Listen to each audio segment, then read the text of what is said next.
Comment arriver à relever un défi? Premièrement, il faut savoir que c'est normal d'avoir un défi. Lorsque tu as un problème, ce n'est pas que tu es maudit. Les rois ont des problèmes, les présidents ont des problèmes, les ministres ont des problèmes, tout le monde a un problème. Tu n'es pas le seul à avoir un défi, tout le monde.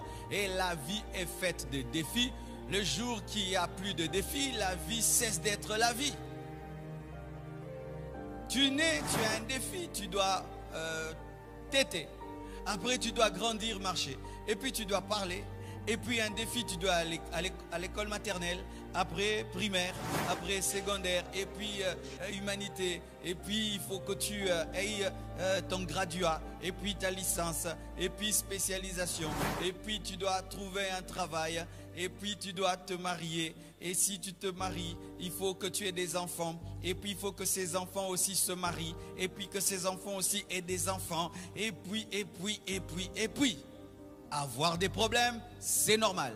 Si tu ne veux pas avoir des problèmes, fais deux choses. Meurs ou n'existe pas. Tu n'auras aucun problème. Mais si tu veux vivre, tu auras des défis. Même se réveiller est un défi, vrai ou faux? Prendre même une douche, c'est un défi, n'est-ce pas?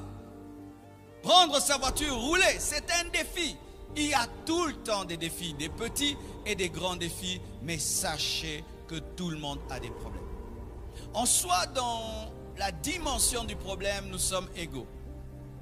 Mais souvent, c'est le comportement, l'attitude face au problème qui est différent. Tous ont eu un Goliath devant eux. Ils ont décidé de fuir, de se plaindre. Mais David est venu face à ce même Goliath. Il a vu autrement. Au lieu de voir un problème, il a vu une opportunité pour être récompensé. La différence entre les hommes, ce n'est pas le fait d'avoir des problèmes ou pas, mais comment tu te comportes face aux problèmes. Certains deviennent des défaitistes, se plaignent et murmurent et reculent, mais d'autres affrontent et change le problème en opportunité. Ton problème n'est pas un problème, ton problème est une opportunité. Je répète, ton problème n'est pas un problème, ton problème est une opportunité. Goliath n'est pas un géant, Goliath est une porte pour la royauté. Et arrête de voir le problème comme étant un problème, vois au-delà du problème une solution que Dieu veut te donner. Ainsi, lorsque tu sais que avoir un problème n'est pas une malédiction, avoir un problème n'est pas un problème, tu vas t'asseoir, tu vas prier, tu vas réfléchir et tu vas dire comment ferais-je pour relever ce défi, et Dieu va te donner une solution. L'homme qui pleure tout le temps face à ses